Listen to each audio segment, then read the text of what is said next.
آپ نے اللہ کی مخلوق فقراء، مساکین، بیوہ خواتین اور محتاجوں پر جس طرح خرچ فرمایا ہے اس کی مثال نہیں، بلکہ آپ ہی وہ واحد ہستی ہیں جن کی زبان پر کسی سائل کے جواب میں لا یعنی نہیں کبھی نہیں آیا۔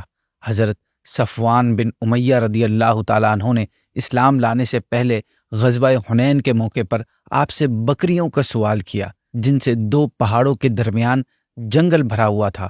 آپ صلی اللہ علیہ وسلم نے وہ سب ان کو دے دیں۔ انہوں نے اپنی قوم میں جا کر کہا، اے میری قوم، تم اسلام لے آؤ، اللہ پاک کی قسم محمد ایسے سخاوت فرماتے ہیں کہ فقر یعنی محتاجی کا خوف ہی نہیں رہتا۔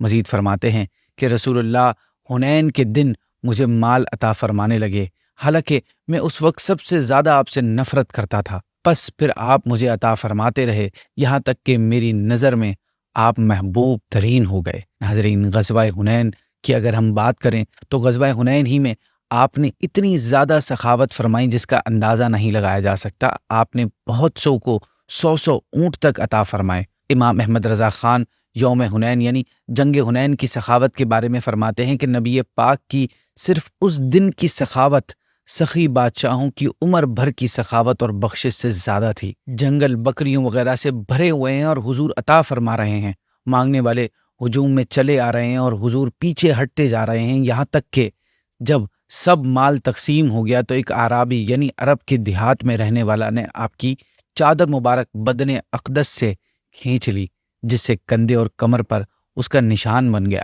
اس پر صرف آپ نے اتنا فرمایا، اے لوگو، جلدی نہ کرو، واللہ کہ تم مجھ کو کسی وقت بخیل نہ پاؤ گے، یعنی کنجوس نہ پاؤ گے۔ کبھی تو ایسا بھی ہوا کہ اپنے بدن مبارک پر پہنا ہوا کپڑا بھی آپ نے عطا فرما دیا، جیسا کہ حضرت سہل بن سعد رضی اللہ تعالیٰ عنہ بیان کرتے ہیں کہ ایک عورت ایک چادر لے کر آئی آپ کے پاس۔ اس نے عرض کی، یا رسول اللہ، یہ چادر میں نے اپنے ہاتھ سے بنائی ہے، میں آپ کے پہننے کے لیے لائی ہوں۔ آپ کو اس وقت ضرورت بھی تھی، آپ نے وہ چادر لے لی، پھر آپ ہماری طرف نکلے اور اسی چادر کو آپ بطور تہمند باندھے ہوئے تھے۔ ایک صحابی نے دیکھ کر عرض کی، حضور کو کتنی اچھی چادر ہے یا رسول اللہ، مہربانی فرما کر یہ مجھے عطا فرما دیجئے۔ آپ نے فرمایا، جی۔ کچھ دیر بعد آپ مجلس سے اٹھ گئے، پھر واپس تشریف لائے اور چادر لپیٹ کر ان صحابی کے پاس بھیج دی۔ دوسرے صحابہ کرام نے ان صحابی سے کہا کہ آپ نے اچھا نہیں کیا، حالانکہ آپ کو معلوم ہے کسی سوال کرنے والے کا سوال آپ رد نہیں فرماتے۔ وہ صحابی کہنے لگے، اللہ کی قسم، میں نے صرف اس لیے سوال کیا کہ جس دن میں مر جاؤں یہ چادر بطور تبرک میرا کفن ہو۔ ناظرین، آپ صلی اللہ علیہ وسلم ایسی بھی سخاوت فرماتے تھے کہ کسی سے اس کی چیز خرید کر اسی کو یا اس کے گھرانے کے کسی دوسرے فرد کو عطا فرما دیتے تھے، جیسا کہ غزوہ ذات الرقاع سے واپسی کا سفر تھا۔ حضرت جابر بن عبداللہ رضی اللہ تعالیٰ عنہ کا اونٹ کافی لاغر اور کمزور ہو گیا تھا، بار بار لشکر کے پیچھے رہ جاتا تھا۔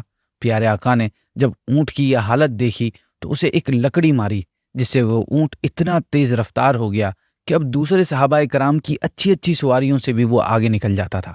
حضرت جابر اونٹ کی رفتار کم کرتے ہوئے آپ کے برابر میں حاضر ہوئے اور آپ سے باتیں کرتے کرتے چلنے لگے۔ نبی کریم نے فرمایا، اے جابر، تم یہ اونٹ مجھے بیچتے ہو؟ حضرت جابر نے بلا معاوضہ تحفے میں پیش کرنا چاہا، یعنی بغیر کسی پیسوں کے گفٹ کے طور پر دینا چاہا، لیکن آپ نے قیمت طے کر کے خرید لیا اور 1 اقیہ سونا قیمت طے پائی اس کی۔ مدینہ شریف پہنچنے کے بعد اگلے دن حضرت جابر اس اونٹ کو رسول اللہ کی بارگاہ میں پیش کرنے کے لیے لائے اور اسے مسجد نبوی کے باہر باندھ دیا۔ آپ نے دیکھا تو فرمایا، یہ اونٹ کس کا ہے؟ بتایا گیا یہ حضرت جابر کا ہے۔ آپ نے حضرت جابر کو بلایا اور فرمایا، اے میرے بھائی کے بیٹے، اونٹ لے جاؤ، یہ تیرا ہی ہے۔ اور پھر حضرت بلال رضی اللہ تعالیٰ عنہ سے فرمایا کہ جابر کو لے جا کر 1 اقیہ دے دو۔ حضرت بلال نے انہیں اونٹ کی قیمت میں 1 اقیہ اور کچھ زیادہ مال دے دیا۔ حضرت جابر فرماتے ہیں کہ اللہ کی قسم، جب تک وہ میرے پاس رہا میرا مال بڑھتا ہی رہا۔ امام احمد رضا خان فرماتے ہیں کہ واہ کیا جود و کرم ہے شہ بطحا تیرا، نہیں سنتا ہی نہیں مانگنے والا تیرا۔ اور حضور کے ہاتھوں کی عطائیں اور فیض و برکات صرف آپ کی ظاہری زندگی تک محدود نہیں تھیں، بلکہ یہاں میں آپ کو آقا صلی اللہ علیہ وسلم کے ہاتھوں کے حوالے سے ایک واقعہ سناتا ہوں جس میں ان کی برکات آپ کی دنیاوی ظاہری پردہ فرمانے کے بعد بھی ظاہر ہوئیں۔ سید احمد رفاعی رحمۃ اللہ تعالی علیہ جو کہ مشہور صوفی بزرگ ہیں، ان کا واقعہ علامہ جلال الدین سیوطی رحمۃ اللہ تعالی علیہ نے نقل کیا ہے۔ لکھتے ہیں کہ سید احمد رفاعی رحمۃ اللہ تعالی علیہ جب 555 ہجری میں حج سے فارغ ہو کر زیارت کے لیے مدینہ منورہ حاضر ہوئے اور قبر اطہر کے سامنے کھڑے ہوئے اور انہوں نے روضہ رسول پر 2 عربی شعر پڑھے، جن کا ترجمہ کچھ یوں بنتا ہے کہ دوری کی حالت میں اپنی روح کو خدمت رسول صلی اللہ علیہ وسلم میں بھیجا کرتا تھا، وہ میرے نائب بن کر آستانہ مبارک چومتی تھی۔ اب جسموں کی حاضری کی باری آئی ہے، اپنا دست مبارک عطا کیجیے تاکہ میرے ہونٹ اس کو چومیں۔ اس پر قبر مبارک سے دست مبارک یعنی ہاتھ مبارک باہر نکلا اور انہوں نے اس کو چوم لیا۔ کتابوں میں آیا ہے کہ اس وقت ہزاروں کا مجمع مسجد نبوی میں تھا جنہوں نے اس واقعے کو دیکھا ہے اور حضور کے دست مبارک کی زیارت کی۔ اللہ اکبر! صرف یہی نہیں بلکہ عاشقوں نے تو عشق رسول کی مثالیں قائم کی ہوئی ہیں۔ حضرت سیدنا عبداللہ بن عباس رضی اللہ تعالیٰ عنہ سے روایت ہے کہ میرے والد گرامی حضرت عباس رضی اللہ تعالیٰ عنہ کے مکان کا ایک پر نالہ تھا جو کہ راستے میں پڑتا تھا جہاں سے امیر المؤمنین فاروق اعظم رضی اللہ تعالیٰ عنہ گزرتے تھے۔ ایک بار آپ جمعے کے دن اجلے کپڑے پہنے مسجد جا رہے تھے اور اسی وقت سیدنا عباس رضی اللہ تعالیٰ عنہ کے ہاں 2 چوزے ذبح کیے گئے۔ جب آپ رضی اللہ عنہ اس پر نالے کے بالکل نیچے پہنچے تو خون سے ملا ہوا پانی آپ پر آ گرا۔ آپ رضی اللہ عنہ نے اسی وقت پر نالہ اکھاڑنے کا حکم دے دیا۔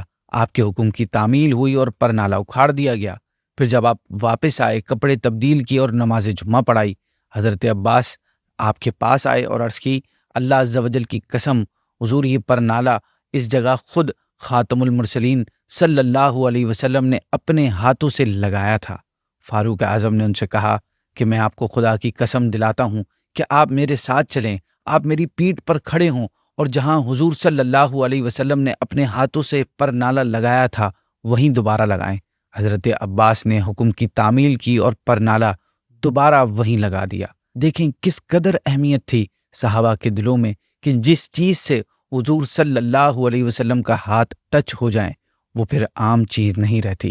ناظرین، رب کائنات کی تخلیق کا حسن حضور کے ہر باڈی پارٹ سے چھلکتا تھا۔